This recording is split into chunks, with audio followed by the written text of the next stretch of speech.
Antioquía, 260 d.C. Un platero llamado Marcus ha pasado 30 años trabajando con metal. Conoce la plata de la misma manera que un panadero conoce la masa. Su peso, su color, la leve resistencia cuando presionas la uña del pulgar en una moneda recién acuñada. Esta mañana, un comerciante le pagó 8 denarios por una semana de trabajo especializado. Marcus sostiene las monedas en la palma de su mano y algo está mal. Tienen el tamaño correcto, llevan el rostro correcto, el perfil del emperador estampado claramente en el frente. Pero se sienten mal, más ligeras de lo que deberían ser. Muerde una. La superficie es de plata, pero debajo de ella, apenas debajo, hay algo básico y opaco. Camina hacia el mercado. Un modio de trigo, que el año pasado costaba 2 denarios, ahora cuesta 8. El comerciante que lo vende se encoge de hombros. Él también ha visto esto. Todos lo han visto. Las monedas siguen llegando desde la Casa de la Moneda Imperial. Más de ellas cada mes, y cada mes compran un poco menos. Marcus tiene una jarra de viejos denarios escondida bajo el suelo de su taller. Monedas de hace 40 años, del reinado de Septimius VI, casi 50% de plata, lo suficientemente puras como para sonar cuando las dejas caer sobre la piedra. Esas no las gastará, esas las guarda. No conoce la palabra devaluación. No sabe que en Roma el Tesoro Imperial ha estado reduciendo silenciosamente el contenido de plata de cada moneda durante 2 siglos. Solo sabe lo que le dicen sus manos.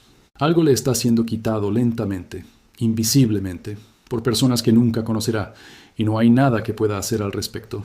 Ese platero no es un personaje histórico, pero representa a decenas de miles de personas reales que vivieron exactamente esto, cuyos ahorros, mantenidos en la moneda oficial del imperio más poderoso que el mundo había visto jamás, fueron drenados por un proceso que la mayoría podía sentir pero nunca nombrar completamente.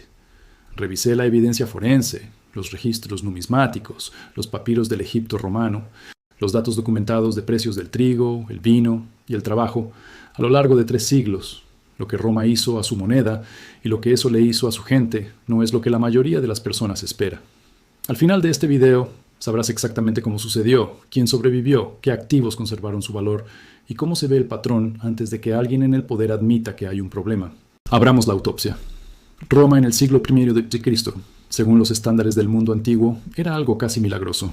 Una sola moneda, el denario de plata, circulaba desde Britania hasta Egipto. Un comerciante romano podía viajar a lo largo de todo el Mediterráneo con relativa seguridad, pagando comida, alojamiento y mercancías con las mismas monedas. Bajo el reinado de Augusto, restaurado a casi 98% de plata, era la moneda más confiable del mundo. Durante casi 300 años, Roma mantuvo una moneda que era esencialmente lo que afirmaba ser. Un denario era un denario. Podías morderlo, pesarlo, fundirlo. La plata estaba allí.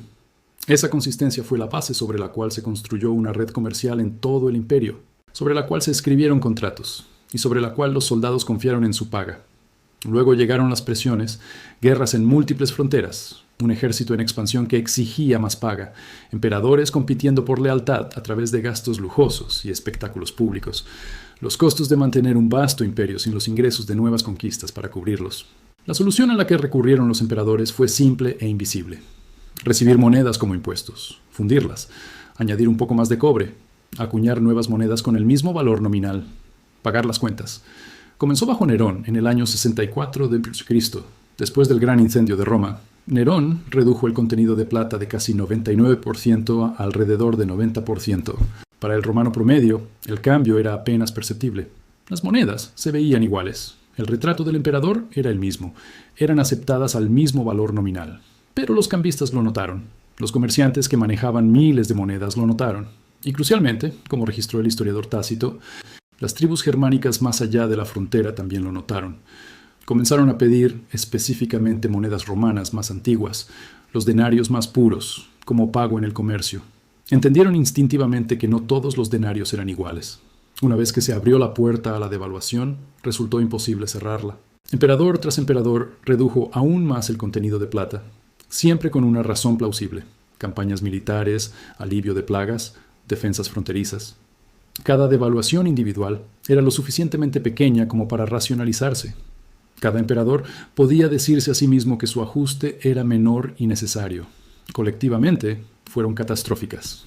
Para la época de Septimius VI, alrededor del año 200, el denario era 50% plata. Para la década de 260, estaba por debajo del 5%. Aquí está el detalle crucial. Cuando Nerón devaluó la moneda, los precios no subieron inmediatamente. El ajuste tomó tiempo, a veces años, a veces una década. Este retraso hizo que la devaluación fuera políticamente irresistible. Un emperador podía devaluar hoy y disfrutar del beneficio a corto plazo. Sus sucesores heredarían la inflación. Una medida de trigo que costaba 6 dracmas en el Egipto romano en el siglo I d.C. había subido a 200 dracmas para el año 276. Eso es más de 3000% de inflación en aproximadamente 2 siglos, y entonces llegó el siglo III. Lo que ocurrió entre 235 y 284 d.C. se registra como la crisis del siglo III. En ese periodo de 50 años, más de 50 hombres diferentes reclamaron el título de emperador. La mayoría eran comandantes militares proclamados por sus propias tropas. La mayoría fueron asesinados por esas mismas tropas cuando apareció un rival más rico. El reinado promedio duró menos de 2 años. Cada nuevo emperador enfrentaba el mismo problema inmediato. Necesitaba dinero para pagar el bono de acceso al poder del ejército, el regalo esperado por cada soldado cada vez que un nuevo emperador tomaba el poder. Sin él, la lealtad era incierta. La solución siempre fue la misma: devaluar la moneda. El contenido de plata del denario colapsó de 50% a menos del 5% en una sola generación. Durante el reinado de Galenus en la década de 260, las monedas eran núcleos de bronce con una fina capa de plata. Esa capa se desgastaba en cuestión de semanas de circulación. Para el año 268, el contenido de plata había caído a la mitad del 1%. La moneda era plata solo de nombre. Los efectos ya no eran graduales. Los precios en algunas partes del imperio aumentaron cerca del 1000% en una sola generación.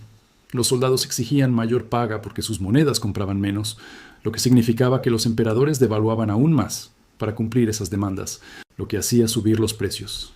Aún así, el ciclo se alimentaba a sí mismo hasta que la moneda dejó de ser confiable. En las provincias, los comerciantes comenzaron a rechazar por completo las monedas imperiales, exigiendo monedas más antiguas con contenido de plata intacto, o aceptando solo oro o regresando al trueque. La vasta red comercial interna de Roma, que había movido bienes desde Britania hasta Egipto con relativa seguridad, comenzó a fragmentarse. Los caminos se volvieron peligrosos. Los comerciantes se quedaron en casa. La economía interconectada de la Pax Romana se disolvió región por región, en algo más pequeño, más local, más desesperado. Aquí está lo que importa para este canal. Esto era legible décadas antes de que llegara lo peor. La dirección de la devaluación nunca se revirtió por más que un breve reinado. Cada emperador que prometía reforma monetaria continuaba silenciosamente la política cuando aumentaba la presión fiscal. La tendencia era visible para cualquiera que pesara monedas, comparara precios año tras año, o simplemente prestara atención a lo que sus ahorros compraban hoy frente a hace 5 años. El platero Marcus, sosteniendo sus monedas devaluadas y comparándolas con las más antiguas bajo su suelo, ya estaba leyendo la señal. Simplemente no sabía qué hacer con ella. Déjame darte el desglose forense. 3 cosas sobrevivieron al colapso monetario romano. 3 cosas no. La tierra productiva bajo control personal directo fue el activo más duradero durante toda la crisis. Cuando las redes comerciales colapsaron y el denario se volvió inútil, la comida se convirtió en la unidad fundamental de valor. El propietario de tierras que podía cultivar trigo y aceitunas en su propia finca, procesarlos con sus propios trabajadores y comerciar localmente con vecinos cercanos, no necesitaba la moneda para funcionar. Los historiadores han documentado cómo durante la crisis del siglo III, los grandes propietarios de tierras en las provincias occidentales dejaron gradualmente de exportar cultivos comerciales por dinero y cambiaron hacia la autosuficiencia y el trueque local. Esto no era una filosofía, era adaptación. La finca autosuficiente fue lo que reemplazó la red comercial imperial a medida que esa red se disolvía. Oro físico y monedas de plata más antiguas y más puras fuera del sistema institucional. La élite romana entendía instintivamente lo que los economistas más tarde llamarían la ley de Gresham. Cuando 2 monedas tienen el mismo valor nominal pero diferente valor intrínseco, las personas gastan la peor y guardan la mejor. Los denarios más antiguos, con mayor contenido de plata, desaparecieron de la circulación mientras la gente los guardaba y gastaba los nuevos denarios devaluados. Las monedas de oro, devaluadas de forma mucho menos agresiva que la plata, conservaron valor real en relación con el denario que se estaba derrumbando. A mediados del siglo III, los valores ya se calculaban en oro. La proporción de oro frente a los denarios de plata, que había sido de 25-1 bajo Augusto, alcanzó 1000-1 en la década de 260. Las personas que poseían oro medían su riqueza en algo que se mantenía. Las personas que poseían denarios devaluados veían cómo sus ahorros se erosionaban. Observa lo que exigían los mercenarios bárbaros. Los emperadores dependían cada vez más de las tribus germánicas para llenar las filas del ejército. Estos guerreros insistían en ser pagados en oro, no en denarios. Sus instintos financieros estaban más precisamente calibrados que los de muchos ciudadanos romanos. Entendían que el valor nominal del denario era una promesa de una institución cuyo historial podían evaluar, las habilidades prácticas y las relaciones con la comunidad local. El colapso del comercio a larga distancia obligó a las personas a depender de lo que existía a distancia caminable. El artesano, el agricultor, el médico, el constructor. Estas eran personas cuyo valor era inmediato y local, y no podía ser destruido por la inflación. Las regiones que resistieron mejor durante la crisis, entre ellas Egipto y partes del norte de África, mantuvieron economías locales funcionales que operaban en gran medida fuera de la moneda imperial devaluada. Intercambiaban bienes, organizaban trabajo y registraban deudas a través de relaciones sociales, no a través de la infraestructura monetaria imperial. Ahora, lo que llegó a cero fueron los ahorros en efectivo mantenidos en denarios. Las matemáticas son brutales. Un ciudadano romano, que en el año 150 tenía 100 denarios de ahorro, poseía monedas que eran aproximadamente 75% plata. Un ciudadano romano que tenía esos mismos 100 denarios en el año 270 poseía monedas que apenas eran 2% plata. El valor nominal no cambió, pero el poder adquisitivo desapareció. El gobierno había transferido riqueza de los ahorradores hacia sí mismo gradualmente durante un siglo mediante un mecanismo que la mayoría de los ciudadanos podía sentir, pero nunca nombrar con precisión. El comercio urbano dependiente de la red comercial de todo el imperio también colapsó. Las grandes ciudades comerciales de Roma requerían caminos seguros, una moneda confiable y cadenas de suministro que abarcaran todo el imperio para funcionar. Cuando las tres fallaron, las poblaciones urbanas disminuyeron bruscamente. La gente abandonó las ciudades y se trasladó al campo en busca de comida y protección. El historiador Henry Moss describió la red comercial anterior a la crisis de Roma como algo sin precedentes en la historia previa, algo que no se repetiría durante siglos. No sobrevivió a la devaluación de la moneda que la había mantenido unida. Cada promesa financiera denominada en denarios, contratos gubernamentales, derechos de pensión, obligaciones de deuda, perdió valor real. Cuando el denario perdió el 98% de su contenido de plata en 2 siglos, cada promesa denominada en denarios perdió su valor real en la misma proporción. El gobierno continuó honrando el valor nominal. El valor nominal ya casi no significaba nada. La experiencia romana no pertenece solo a Roma. El mecanismo es el mismo que ha aparecido en todas las sociedades que han separado su moneda de un ancla fuerte y luego han enfrentado presiones fiscales para devaluarla. El patrón es consistente. El gobierno enfrenta costos que no puede cubrir mediante impuestos o ingresos reales. Aumentar los impuestos directamente es políticamente peligroso. El camino más fácil es expandir silenciosamente la oferta monetaria, ya sea reduciendo el contenido de plata o por otros medios. La primera expansión es en gran parte invisible. La segunda lo es menos. Para cuando la gente común siente los efectos, años o incluso décadas de la política, ya están incrustados en el sistema. El denario romano fue la moneda de reserva del mundo antiguo. Era el dólar de su época. Durante 3 siglos mantuvo su valor con una disciplina notable. Luego las presiones fiscales se acumularon. La disciplina institucional falló y comenzó la devaluación. Comenzó con menos del 10%, terminó con el 98% desaparecido. El proceso tomó 2 siglos. El colapso final tomó una generación. El historiador Kevin Butcher, escribiendo sobre la devaluación de las monedas romanas, describió la etapa final en términos que podrían aplicarse a casi cualquier colapso monetario. La moneda había sido, en su traducción de las fuentes antiguas, llevada hasta un punto de frenesí. Al final, incluso el Estado que había creado la política ya no podía utilizarla. Lo que reemplazó al sistema monetario no fue una reforma. Fue una reorganización de la sociedad alrededor de las estructuras que habían sobrevivido porque no dependían de la moneda.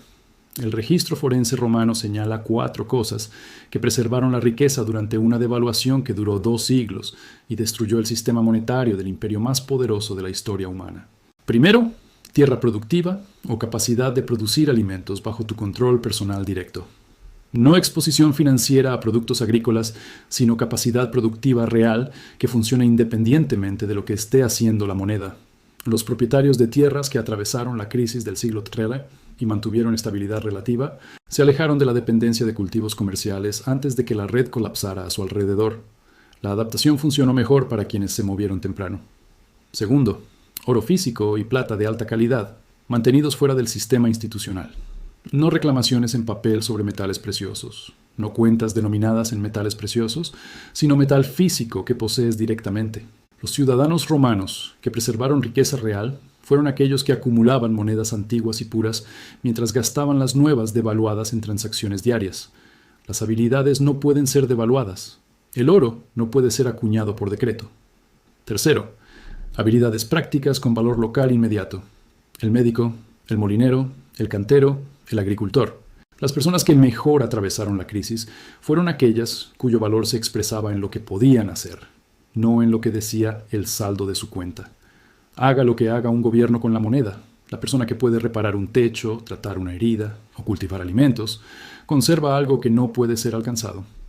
Cuarto, comunidad y relaciones locales construidas antes de que fueran necesarias. Las regiones que mantuvieron mayor estabilidad fueron aquellas con la infraestructura local preexistente más fuerte.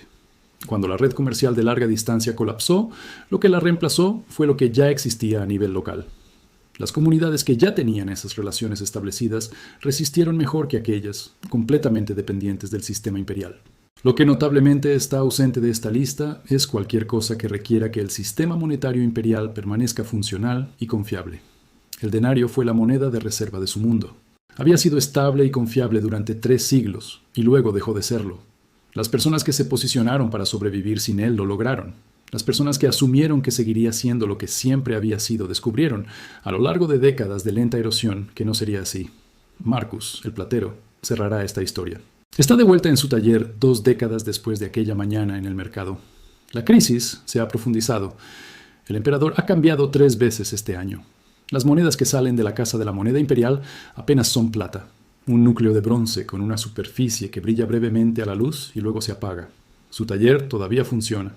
Todavía tiene clientes, pero ahora le pagan en grano en parte, o en monedas antiguas de su propia reserva, que libera cuidadosamente, 1 o 2 a la vez, manteniendo el resto bajo el suelo. No entendía la teoría monetaria, no predijo la crisis del siglo III, simplemente prestó atención a lo que le decían sus manos. Mantuvo activos que no dependían de las promesas del gobierno, construyó relaciones con los agricultores y comerciantes cercanos y siguió trabajando. El dinero del imperio colapsó, el taller del platero no. La pregunta que siempre hace la historia no es si una moneda será devaluada. La respuesta a eso, en todas las grandes civilizaciones que han separado su dinero de un ancla sólida, ha sido notablemente consistente. La única pregunta es si estás preparado antes de que las monedas en tu bolsillo se vuelvan más ligeras de lo que solían ser. Si este análisis forense te dio una nueva perspectiva, suscríbete a Independent Financial Historian. Este canal examina lo que realmente ocurrió, la evidencia documentada, los resultados reales, para que puedas leer la situación antes de que te alcance. Deja un martillo y un yunque en los comentarios si ya estás construyendo el protocolo. Dime qué quieres que investigue después. Leo cada uno de ellos. Y recuerda lo que Marcus, el platero, entendió sin que nadie tuviera que explicárselo. El dinero sólido no es un regalo del gobierno, es una disciplina. Y la disciplina, en la historia de los imperios, siempre es lo primero que se pierde. Constrúyela antes de que la necesites.